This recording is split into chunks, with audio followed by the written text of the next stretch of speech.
Good afternoon to all of you. Today we will discuss about the current carrying conductor in magnetic field. When we place any conductor like metal which carries the current and we are keeping in magnetic field, it experience some kind of force, that is magnetic force or mechanical force. So the mechanical force experience on a conductor like when current is passing through it. So current, we in previous chapter है ना, previous topic we already discuss about any current carrying conductor produce magnetic field around it. तो अपने आसपास वो magnetic field बनाता है। इसमें भी हम यही बात करेंगे the force on current carrying conductor in magnetic field. तो Ampere's according to Ampere's experiment, when a electric conductor is placed in magnetic field, it experience force. This force is directly proportional to current and magnetic strength or magnetic field. तो we can say that, ठीक। तो जो भी हमारा current carrying conductor है वो अगर किसी मैग्नेटिक फील्ड में पड़ा हुआ है तो मैं बोल देता हूँ ये मेरे पास एक करंट कैरिंग कंडक्टर जो है वो किसी मैग्नेटिक फील्ड में पड़ा हुआ है। तो ये है करंट कैरिंग कंडक्टर, तो ये किसी मैग्नेटिक फील्ड में पड़ा हुआ है। तो मैग्नेटिक फील्ड जो है वो है नॉर्थ और साउथ, तो इसके बीच में पड़ा है। तो ये क्या एक्सपीरियंस करेगा, ये फोर्स एक्सपीरियंस करेगा, ये घूमना चाहेगा, है ना। तो ये किसके कारण होगा, ये सब होगा करंट के कारण। इसमें करंट फ्लो होना बहुत ज़रूरी है ना। तो जब ये करंट फ्लो होगा तब ही सेर ऑफ ये फोर्स एक्सपीरियंस करेगा। और किस में पड़ा होना चाहिए, which is place in magnetic field. एक और इम्पॉर्टेंट चीज़ जो है वो जिस पे डिपेंड करता है वो है इट्स लेंथ। तो मैं ऐसा भी बोल सकता हूँ, पढ़ेंगे हम, फोर्स जो है वो डिपेंड करेगा बी पे, आई पे और एल पे, ठीक है। तो इन फोर्स जो भी एक्सपीरियंस होता है कंडक्टर पे वो डिपेंड करता है magnetic strength, current carrying conductor and the length of conductor, ठीक। तो कौन सा लॉ है जो इसके पीछे है और क्यों ऐसा होता है कि वो फोर्स एक्सपीरियंस करता है, ठीक है। तो let us understand this phenomena. We know that any current carrying conductor experience magnetic field around it or produce magnetic field around it. तो we are taking this is a current carrying conductor।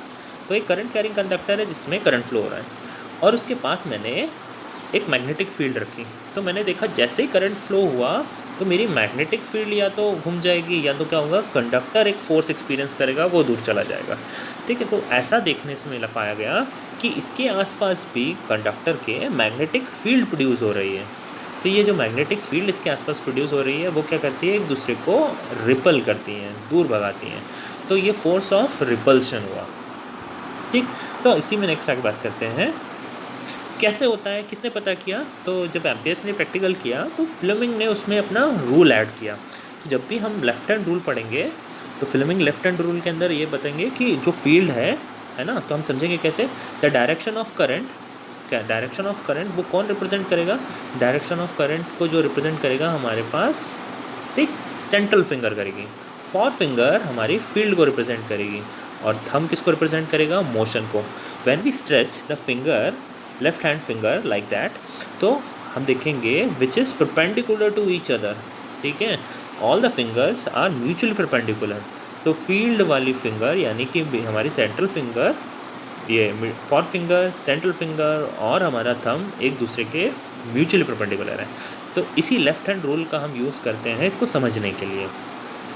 तो यहाँ देखते हैं left hand rule कैसे काम करता है। तो फ्लेमिंग लेफ्ट हैंड रूल के दो पार्ट हैं, ये है हमारे पास करंट, ये है फील्ड और ये है फोर्स। तो हमको अपने लेफ्ट हैंड को इस तरीके से स्ट्रेच करना पड़ेगा, ठीक है। तो कनेक्शन किया हमने, एक बैटरी दी है ना, और हमको चाहिए एक मैग्नेट और इसके बीच में चाहिए करंट कैरिंग कंडक्टर। तो एक हमने बार को, मेटल बार को इसके बीच में रखा, ठीक है।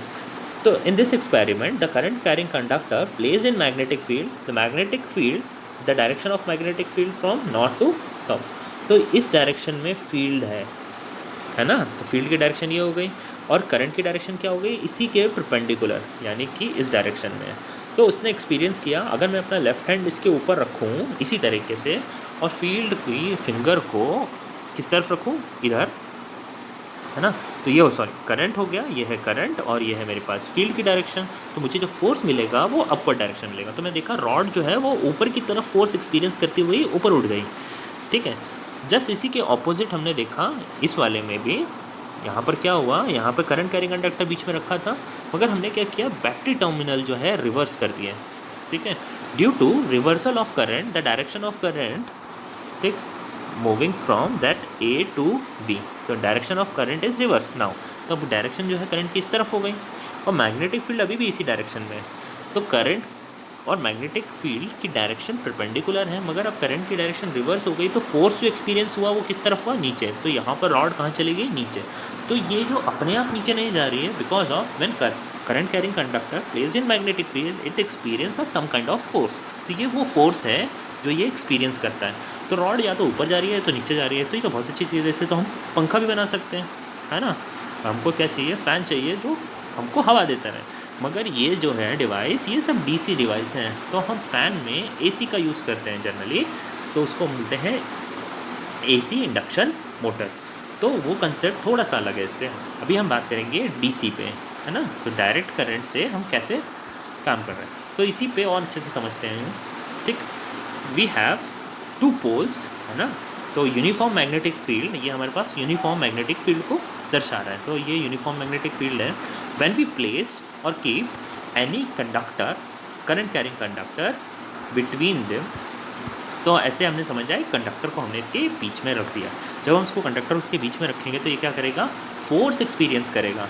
जितना ज़्यादा करंट उतना ज़्यादा हमें फोर्स मिलेगा। तो हमने देखा current carrying conductor placed in magnetic field, तो उसमें क्या हुआ, थोड़ा धीरे धीरे वो क्या हुआ, घूमना शुरू किया। तो ये घूमने लगा।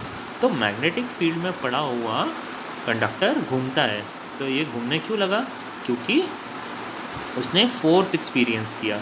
तो फोर्स किस डायरेक्शन में एक्सपीरियंस कर रहा है, वो एक पर्टिकुलर डायरेक्शन में कर रहा है ना। तो उसने फोर्स एक्सपीरियंस किया। तो हम देख सकते हैं यहाँ पे फोर्स, उसने डायरेक्शन कौन सी थी, इस डायरेक्शन में फोर्स एक्सपीरियंस किया, तभी तो ये रोटेट होकर नीचे आ गया। अगर ये रोटेट हो सकता है तो हम इससे कोई भी रोटेटिंग डिवाइस बना सकते हैं, because electrical energy can be converted into mechanical energy. तो ये हमने 9th क्लास में पढ़ा हुआ है। तो in this case electric motor which converts electrical energy into mechanical energy, यानी कि ये घूमने लगता है। तो ये मैकेनिकल एनर्जी हुई, काइनेटिक एनर्जी। तो मैक्सिमम फोर्स, कब हमें मैक्सिमम फोर्स ऑब्टेन्ड होगा, जब ये कैसा होगा, परपेंडिकुलर होगा। तो लेंथ ऑफ कंडक्टर, ये लेंथ है, इसकी जो लेंथ है वो किसके परपेंडिकुलर हो, length of conductor which is perpendicular to magnetic field, यानी कि बी के बराबर हो। ठीक, तब ऐसा हमें देखने को मिलेगा। तो लेंथ ऑफ कंडक्टर बी के परपेंडिकुलर होगी तो हमें ये देखने को मिलता है। तो ये लॉ जो है लेफ्ट हैंड रूल के नाम से जाना जाता है। इसे बोलते हैं हम, जो भी डायरेक्शन है फोर्स की वो कैसे डिटरमाइन कर सकते हैं, तो हमें उसमें करंट और फील्ड दिया होना चाहिए। तो हम पता कर सकते हैं, अगर हमें करंट पता है, डायरेक्शन, करंट की डायरेक्शन इधर है, और फील्ड की डायरेक्शन पता है, तो हम क्या पता कर सकते हैं, फोर्स की डायरेक्शन। इसको कैसे पता कर सकते हैं, तो इसका नाम है फ्लेमिंग लेफ्ट हैंड रूल। तो ये फ्लेमिंग ने हमको बताया, अगर हमें फोर्स की डायरेक्शन पता करनी है तो हम उसके लिए अप्लाई करेंगे Fleming left hand rule. Next है, ठीक है, बेसिक आइडिया है हाउ मोटर वर्क्स। ठीक है, तो मोटर के लिए बाद में हम बात करेंगे। पहले देखते हैं मोटर के दो पार्ट हैं। We will convert this motor into two different parts. तो इस मोटर के कॉइल को हमने दो पार्ट में डिवाइड कर लिया। This is north pole and this is south pole. Now north and south pole को हमने अलग अलग पार्ट में डिवाइड किया। तो यहाँ पर हम देख सकते हैं the direction of this is cell. तो यहाँ पर हमने देखा current, direction of current is positive to negative. इस तरीके से करंट इसमें कॉइल में फ्लो होगा, ये इसका पाथ है। Now A B C D, तो ये इंपॉर्टेंट चीज़ें हैं, इनको याद रखते हैं। यहाँ पर ए बी सी डी, तो ढंग से देखेंगे तो ए बी में डायरेक्शन ऑफ करंट किधर है, ऊपर की तरफ है। And the side of C and D the direction of current is opposite to A B. तो विच इज़, यहाँ पे करंट ऊपर की तरफ जा रहा है ए बी में, और सी डी में करंट कहाँ आ रहा है, नीचे की तरफ। The direction of current is opposite, है ना। तो अगर हम इसको आधा मान लें तो इसके हाफ पोर्शन में करंट ऊपर की तरफ जा रहा है और हाफ पोर्शन में करंट नीचे जा रहा है। यही चीज़ हमारे काम आती है इलेक्ट्रिक मोटर में घुमाने के। हम देख सकते हैं, तो क्या हुआ, ए बी वाली साइड पे कॉइल की ए और बी वाली साइड पे करंट ऊपर की तरफ जा रहा था। तो ये हो गया हमारे पास करंट की डायरेक्शन। तो करंट की डायरेक्शन अगर मैं लेफ्ट हैंड अपना इस तरीके से स्ट्रेच करूँ तो करंट कौन सा है, मेरी फिंगर, है ना। तो जो सेंट्रल फिंगर है वो रिप्रेजेंट कर रही है। अब बीच वाली फिंगर किस तरह डायरेक्शन में है, हमेशा मैग्नेटिक फील्ड नॉर्थ से साउथ की तरफ होती है, यानी कि इस डायरेक्शन में मेरा मैग्नेटिक फील्ड है। तो मैं फोर्स कैसे एक्सपीरियंस करूँगा, फोर्स अगर मैं अपना लेफ्ट हैंड को स्ट्रेच करूँगा, करंट मेरी जो है सेंट्रल फिंगर हो गई ऊपर की तरफ, है ना। मैग्नेटिक फील्ड वाली फिंगर जो हो गई वो हो गई इस तरफ, राइट टू लेफ्ट। तो थंब किस डायरेक्शन में है, बाहर की तरफ है, मेरे पास है ना। तो मुझे ऐसा दिखेगा कि मेरी तरफ आ रहा है। तो यहाँ पर ये ए बी वाला जो पार्ट है वो बाहर की तरफ फोर्स एक्सपीरियंस करेगा, और यहाँ पर उल्टा है, सी डी में करंट की डायरेक्शन नीचे की तरफ है, तो यहाँ पर फोर्स कहाँ एक्सपीरियंस करेगा, अंदर की तरफ। तो यहाँ पे देख सकते हैं direction of current downward, magnetic field की डायरेक्शन यहाँ पर भी इसी तरफ रहेगी, क्योंकि मैग्नेटिक फील्ड नॉर्थ से साउथ को ही कंसिडर कर रहे हैं। तो जो फोर्स एक्सपीरियंस करेगा वो कैसा होगा, अंदर की तरफ। तो कॉइल के दो पार्ट हमने देखे। कॉइल में एक पार्ट है जो अंदर की तरफ फोर्स एक्सपीरियंस कर रहा है और एक बाहर की तरफ। तो जब भी ऐसा होगा तो ये कपल फोर्सेस क्या काम करेंगे, रोटेट करेंगे। तो ये रोटेशनल फोर्स मिलेगा। इस रोटेशनल फोर्स को हम बोलते हैं टॉर्क। इसके बारे में हम 11th क्लास में पढ़ेंगे रोटेशन में। तो यहाँ पर ऐसे भी पढ़ेंगे इसको, current carrying conductor placed in magnetic field it experience torque. तो अभी हम इसको फोर्स बोल रहे हैं। तो फोर्स जो है वो मैकेनिकल फोर्स है जो मैग्नेटिक फील्ड के अंदर हमें मिला।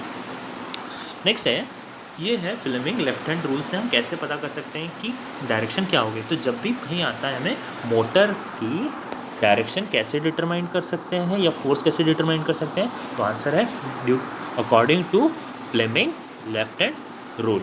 नेक्स्ट बात करते हैं, अभी हमने क्या क्या पढ़ा, ये किन किन चीज़ों पे डिपेंड करेगा फोर्स है। Factor affecting on magnetic force on the current carrying conductor. Now we know that the current carrying conductor produce magnetic force. तो this magnetic force है ना depend upon the strength of magnetic field, current flowing through the wire and the length of wire। ठीक, तो अभी हमने इस class में यही चीज़ पढ़ी, किस पे डिपेंड कर रहा है, force which is directly proportional to B I and L. तो ऐसे भी बोल सकते हैं फोर्स किस पे डिपेंड करता है, मैग्नेटिक स्ट्रेंथ यानी कि बी, करंट यानी कि आई, और लेंथ ऑफ वायर यानी कि लेंथ ऑफ वायर पे डिपेंड करता है। तो ये चीज़ याद रहेगी, force is equals to B I L. B I L मतलब मैग्नेटिक स्ट्रेंथ, फील्ड स्ट्रेंथ और करंट और लेंथ। ठीक, तो इन सब चीज़ों पे ये डिपेंड करता है। अगर हम करंट को इंक्रीज़ करेंगे, रेगुलेटर में जब हम उसका नंबर्स इंक्रीज़ करते हैं 1 2 3, तो क्या होता है, रेगुलेटर से ज़्यादा करंट फ्लो होता है और ज़्यादा करंट पहुंचता है कॉइल में। तो ज़्यादा करंट मतलब ज़्यादा फोर्स, तो ज़्यादा तेज़ फैन घूमता है। जब हम स्पीड कम करनी होती है तो हम करंट का जो है अमाउंट है वो कम कर देते हैं, रेगुलेट कर लेते हैं। मगर वहाँ पर हम क्या करते हैं, मैग्नेटिक पोल्स को चेंज नहीं कर सकते, ना लेंथ को चेंज कर सकते हैं। तो फ़ैन के केस में हम क्या कर सकते हैं, सिर्फ करंट को चेंज कर सकते हैं, इसीलिए हम रेगुलेट करते हैं करंट को, इसलिए उसका नाम रखा जाता है रेगुलेटर। ठीक, तो there are two basic applications. ठीक है, जैसे इलेक्ट्रिक फ़ैन होते हैं तो इनमें हमने देखा है तो उनमें होती है इलेक्ट्रिक मोटर, है ना। ऐसे ही एक एप्लीकेशन तो है इसका इलेक्ट्रिक मोटर। परमानेंट मोटर्स जैसी होती हैं जिनमें परमानेंट पोल्स यूज़ किए जाते हैं। ठीक, एक मेडिकल पर्पज़ के लिए भी यूज़ किया जाता है, इसे बोलते हैं हम MRI, मेडिकल रेजोनेंस इमेजिंग। तो इसमें भी क्या होता है, बाहर एक कॉइल होती है मैग्नेटिक कॉइल। मैग्नेटिक कॉइल जो है इसके अंदर मैग्नेटिक कॉइल्स में करंट फ्लो किया जाता है और मैग्नेट बनाया जाता है। और एक आदमी जो है उसके पास भी क्या होता है, वो एक आयंस लेके, उसके बॉडी में आयंस हैं, न्यूरॉन्स हैं, तो उसको इसके अंदर डाल दिया जाता है। तो उसकी बॉडी जो है वो करंट कैरिंग कंडक्टर जैसे काम करती है। तो current carrying conductor placed in magnetic field it experience a force. तो वो जो फोर्स है उसको इमेजिन किया जाता है, उसको स्क्रीन पे देखा जाता है कि न्यूरॉन्स कैसे काम कर रहे हैं। तो कॉइल वाले केस में भी ऐसे होता है, यह है coil, rotor coil which is placed between अब पोल्स। तो यहाँ पर स्टेटर्स जो है वो मैग्नेटिक पोल्स हैं, है ना, इनके बीच में इनको कॉइल को रखा गया है। और ये कम्यूटेटर यानी कि ब्रशेस और इनके साथ स्प्लिट के बाद जुड़ा होता है। तो जब हम इसको बाहर से करंट देते हैं और करंट कैरिंग कंडक्टर जब मैग्नेटिक फील्ड में पड़ा होता है तो ये एक्सपीरियंस करता है फोर्स, और ये कॉइल जो है घूमती है। जब कॉइल घूमती है तो उससे शाफ्ट घूमती है, तो शाफ्ट के ऊपर इसको कॉइल को वाइंड किया जाता है। तो ये बेसिक समझने के लिए है कि ऐसा इसकी एप्लीकेशन क्या है। जैसे स्कूल में इलेक्ट्रिक बेल है, इलेक्ट्रिक बेल भी क्या करती है, electrical energy converted into mechanical energy because of electromagnet. तो इलेक्ट्रोमैग्नेट्स वहाँ पे काम करते हैं और उसके कारण वो कन्वर्ट करते हैं एनर्जी। ठीक है, some more about magnetic resonance imaging. ठीक है, this is a device which can be converted which helpful for medical diagnose. तो मेडिकल डायग्नोस के लिए हम इसको यूज़ करते हैं। हमें जैसे मालूम है कि हमारे शरीर भी क्या है, मैग्नेटिक फील्ड होती है इसमें। तो मैग्नेटिक, तो electric current always produce a magnetic field even a weak ion current that travels along the neural cells. तो हमारी बॉडी के अंदर जो है ये फ्लो करते हैं, तो जो छोटे छोटे हैं, मगर ये करंट जो है वो बहुत कम होता है, वीक होता है, तो ये वीक मैग्नेटिक फील्ड प्रोड्यूस करते हैं हमारे आसपास, है ना, तो वो कुछ स्ट्रॉन्ग नहीं होता है। मगर क्या होता है, जब हम कोई सिग्नल देखते हैं, फॉर एग्जांपल हमने गर्म तवे को छुआ या हमने कोई गर्म चीज़ को छुआ, तो हमारे सेंसेस जो हैं हमारे न्यूरॉन्स के थ्रू दिमाग को सिग्नल भेजते हैं, तो ये उसी तरीके से होता है जैसे करंट का। ठीक, तो क्या होता है, impulse produce a temporary magnetic field, तो ये एक टेम्परेरी मैग्नेटिक फील्ड बनाता है। These fields is very weak, about 1 billion of the earth magnetic field. तो जो इसकी फील्ड है वो बहुत ही वीक होती है, बहुत ज़्यादा वीक होती है। मगर ये क्या होता है, इसके लिए हमको चाहिए स्ट्रॉन्ग मैग्नेट, तो हम बनाते हैं क्या है, मैग्नेटिक रेजोनेंस इमेजिंग। ठीक है, तो इमेजिंग बनाते हैं तो इससे इमेजेस फॉर्म होती हैं, जैसे ब्रेन में कुछ चोट लग जाती है, मगर बाहर से चोट नहीं है, इंटरनल इंजरीज होती है, तो कहाँ कहाँ टिश्यूज़ काम नहीं कर रहे हैं, तो वहाँ पर इलेक्ट्रो न्यूरॉन्स भी नहीं काम कर रहे होंगे, वहाँ पे वो डेड हो चुका होगा टिश्यू, वो सेल जो है वो डेड हो चुके होंगे, तो वहाँ पे जो है वो ठीक से काम नहीं करोगे। तो जब हम उसको देखते हैं, उसको इमेजिन, उसकी इमेजेस बनाते हैं, तो हम देखते हैं कि वो वाला पार्ट ब्रेन का काम नहीं कर रहा है। तो ये किससे पता चलता है हमको, इससे मैग्नेटिक रेजोनेंस इमेजिंग से पता चलता है। ठीक, तो इससे हम इमेजेस बनाते हैं। Magnetic has got the important use of medicine, और भी चीज़ें हैं जो मेडिकल्स में हम इसको यूज़ करते हैं, जिसमें काम करता है। तो एक छोटा सा था टू मोर नो अबाउट, ठीक, MRI। तो क्वेश्चन आता है, what is MRI, that is magnetic resonance imaging. ठीक, नेक्स्ट है, ठीक, कुछ क्वेश्चंस लेते हैं। There are some questions which is related to this topic only. What happens when the current carrying conductor placed in magnetic field? We know that any current carrying conductor produce magnetic field में जब भी वो होगा तब वो क्या produce करेगा, it experience some kind of force, that force it's called mechanical force. अभी हम उसको क्या बोलेंगे, मैकेनिकल फोर्स बोलेंगे। तो ये क्या एक्सपीरियंस करता है, मैकेनिकल फोर्स। तो जो भी कंडक्टर है वो क्या होगा, घूमने लगेगा, मूव करने लगेगा, वो एक फोर्स एक्सपीरियंस कर रहा है। ठीक है, नेक्स्ट क्वेश्चन लेते हैं। Second question is, when is the force experienced by a current carrying conductor placed in magnetic field largest? तो सबसे ज़्यादा कब होता है, हमने पढ़ा था जब क्या होता है, वो परपेंडिकुलर होता है मैग्नेटिक फील्ड के। तो अगर मेरे पास मैग्नेट है और उसके बीच में अगर मैं कॉइल को रखूँ इस तरीके से, तो मैग्नेटिक फील्ड की डायरेक्शन और उसकी करंट कैरिंग कंडक्टर की डायरेक्शन आपस में कैसी हो, 90 डिग्री हो, तब क्या होता है, मैक्सिमम हमको मिलता है। तो जो फोर्स एक्सपीरियंस होगा तब सबसे ज़्यादा होगा। ठीक, इसको 12th क्लास में पढ़ेंगे जब डिराइव करेंगे और अच्छे से। अभी समझने के लिए मैक्सिमम कब होता है, जब वो 90 डिग्री होता है।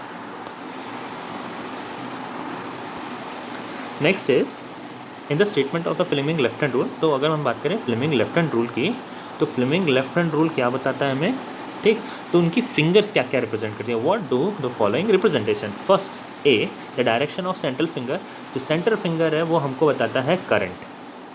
ठीक, और जो है नेक्स्ट है फॉर फिंगर, यानी कि फर्स्ट फिंगर जो है थंब के साथ वाली, वो रिप्रेजेंट करती है मैग्नेटिक फील्ड को। ठीक, नेक्स्ट है direction of thumb, the direction of thumb किसको रिप्रेजेंट करता है, the force acting on the conductor. तो हमने याद भी किया, इसको याद कर लेते हैं कैसे, हम इसको ऐसे पढ़ते हैं, ये किस पे डिपेंड करता है, फोर्स, है ना, और ये क्या रिप्रेजेंट कर रहा है, बी, और करंट किस, ये है सेंट्रल फिंगर किसको रिप्रेजेंट कर रही है, आई, यानी कि लेफ्ट हैंड रूल किसको रिप्रेजेंट कर रहा है, एफ बी आई। ठीक, तो ये डिपेंड कर रहा है एफ बी आई को। ठीक है, यानी कि force, magnetic field and current. ठीक है, एफ बी आई तो याद रहेगा। नेक्स्ट है question, name the two device which, name one device which works on magnetic effect of current.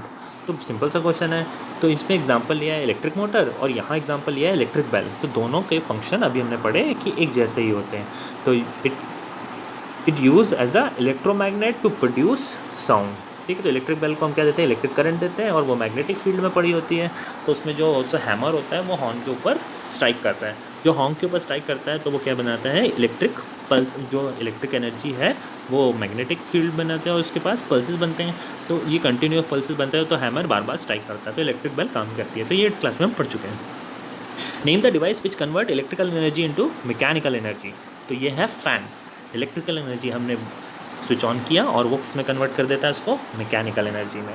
कैसे कर देता है, तो प्रिंसिपल है इसका, when current carrying conductor placed in magnetic field it produce force और मैकेनिकल फोर्स। तो ये वही फोर्स है जो इसको घुमा सकता है। तो अगर हमें कोई चीज़ घुमानी है तो हमें उसे इलेक्ट्रिसिटी नहीं देना पड़ेगा, उसको मैग्नेटिक फील्ड में रखना पड़ेगा, तभी वो घूमेगी। ठीक, दैट्स ऑल फॉर टुडे। कोई भी क्वेश्चन है तो कमेंट में लिख सकते हैं या मुझसे पूछ सकते हैं। Thank you for watching this.